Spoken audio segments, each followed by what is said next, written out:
Why don't you put her in charge? You better just start dealing with it, Hudson. Listen to me. Hudson, just deal with it because we need you and I'm sick of your bullshit. Today, Talia, I'd like to talk about anxiety. And you've worked with a lot of people with anxiety, and I mean, you're having people who you'd see in the past, and they've worked through their anxiety. They're doing really well, and I mean, now with what's going on, they're having like daily flare-ups again. This can't be happening, man. This isn't happening. Or I'm sure there's a lot of people who weren't experiencing even close to or anxiety at all, and now they're definitely in the thick of it. How do you help with anxiety, and then how do you help people who work so hard to get over their anxiety, and they've had this real great, like, clear timeline with nothing of it, and then all of a sudden, boom, it's right back. Like, that's got to be pretty demoralizing. Anxiety is so challenging to experience daily, and to be experiencing anxiety attacks, and it often requires people to do a lot of deep internal work and to be dedicated for a long time. And then to get to the other side where they're not having anxiety attacks, it just feels like they gave themselves one of the best gifts of life. And then to have that feel like it's just like swept away and you're back to square one, that is so hard. 17 days?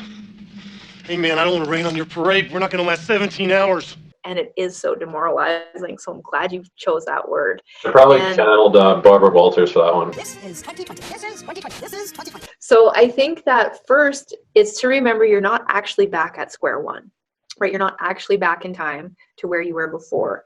Anybody who has gone through anxiety, gotten to a spot where they're not having those same amounts of anxiety attacks, has put in a lot of work, has created a lot of skills, knows their body and their system in a way that a lot of people never do, because a lot of people aren't experiencing those really high levels of anxiety. So first and foremost, you're not back at square one. You're in a very anxiety-provoking time. And another one is that a lot of the people who I've noticed who are having a lot higher levels of anxiety right now are very sensitive people.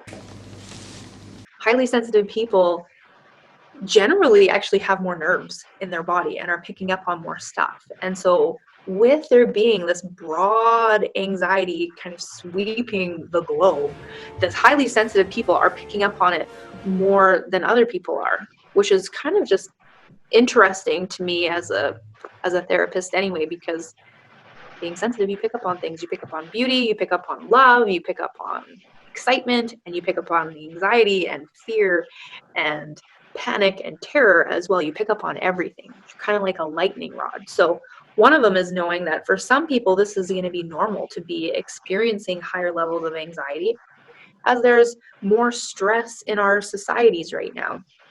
It's pretty fascinating. But for whatever reason, if people are experiencing those higher levels, the important thing, if you've already got some skills that you're using, if you've already got things that have worked in the past, bring those tools back out and use them. Don't ignore your anxiety. Definitely don't do that. Don't just hope that it goes away.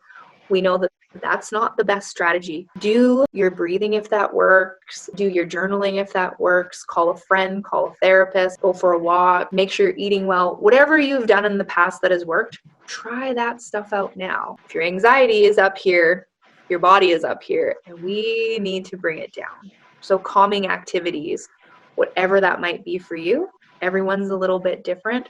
For me, I like a slow walk. Not a walk for exercise, a walk for looking slowly at my environment. Often I'll try and go for a walk where I can sit somewhere for a little while. That decreases my anxiety.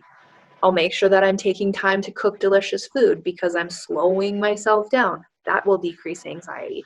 Anything that you can think of that'll slow you down mindfully will help. Awesome. Thanks, Talia.